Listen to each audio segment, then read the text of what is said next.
আমি পাঠ্যক্ৰমত অন্তৰ্ভুক্তি কৰিব বিচাৰিছো কাৰণ আধুনিক বিজ্ঞানে প্ৰমাণ কৰিছে যে চেছ খেল দবা খেল আমাৰ মানসিক উৎকৰ্ষতাৰ এক প্ৰধান কাৰক হ'ব পাৰে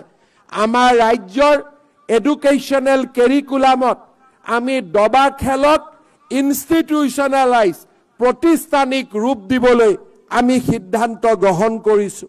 এই বছৰ আমাৰ ৰাজ্যখনে কিতাপৰ বৰ্ষ পালন কৰিব ইয়াৰ বুক এই বছৰত আমি পালন কৰাৰ বাবে সিদ্ধান্ত লৈছো বুক ফেয়াৰৰ পৰা নৱ প্ৰজন্মৰ লেখক লেখিকাক প্ৰেৰণা জনোৱাৰ পৰা আমি আমাৰ ৰাজ্যখনত কিতাপৰ আন্দোলন নতুনকৈ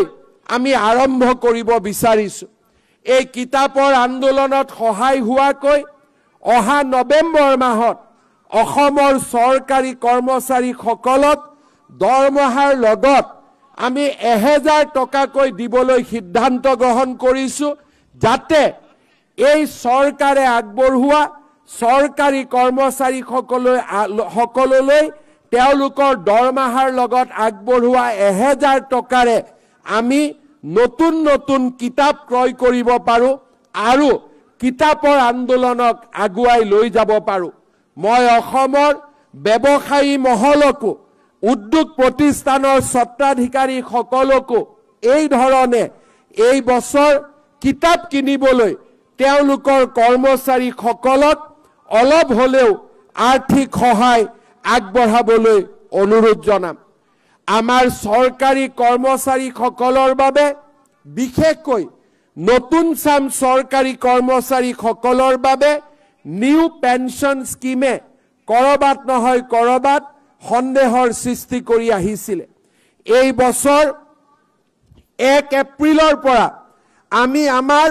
অসমৰ চৰকাৰী কৰ্মচাৰী সকলৰ বাবে নিউ পেনশন স্কিমৰ সামৰণি মাৰি United pension scheme UPS scheme আমি আৰম্ভ কৰিব বিচাৰিছো যাৰ জৰিয়তে 25 বছৰ কাম কৰা চৰকাৰী কৰ্মচাৰীসকলে নিশ্চিতভাৱে তেওঁলোকে 50% চাকৰি কালৰ দৰমহা 50% ডিয়াৰনেছ এলাউন্সৰ সৈতে লাভ কৰিবলৈ সক্ষম হ'ব অসমৰ চৰকাৰী কৰ্মচাৰীসকলক মই আৰু এটা সুখবৰ আজি দিব বিচাৰিছো 2005 চনৰ আগতে যিসকলৰ নিযুক্তিৰ প্ৰক্ৰিয়া আৰম্ভ হৈছিল কিবা কাৰণত নিযুক্তিৰ প্ৰক্ৰিয়া 2005 লৈ গুচি গল তেওঁলোকে ওল্ড পেনশন স্কিমৰ জাগাত নিউ পেনশন স্কিমৰ অন্তৰ্ভুক্ত হ'বলগীয়া হৈছিল কাৰিকৰী অসুবিধা পিছপেলাই মই তেনে চৰকাৰী কৰ্মচাৰীসকলকো যাৰ নিযুক্তিৰ প্ৰক্ৰিয়া 2005 চনৰ আগতে আৰম্ভ হৈছিল তেনে চৰকাৰী কৰ্মচাৰীসকলকো ওল্ড পেনশন স্কিম বা ওপিএছৰ ভিতৰলৈ আনিবলৈ সিদ্ধান্ত গ্ৰহণ কৰিছো যি আমাৰ ৰাজ্যখনৰ চৰকাৰী কৰ্মচাৰীসকলৰ বাবে নিৰাশাৰ পৰিৱৰ্তে আশাৰ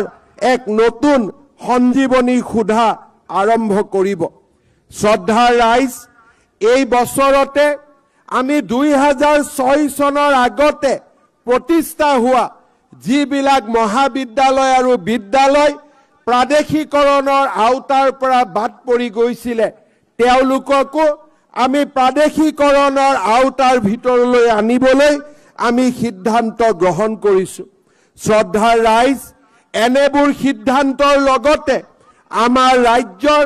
আশা অংগনবাদী কৰ্মী মধ্যাহ্ন আহাৰৰ কৰ্মীসকলৰ বাবেও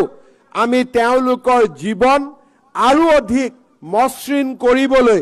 আমি তেওঁলোকৰ দৰমহাও বৃদ্ধি কৰাৰ বাবে সিদ্ধান্ত গ্ৰহণ কৰিছো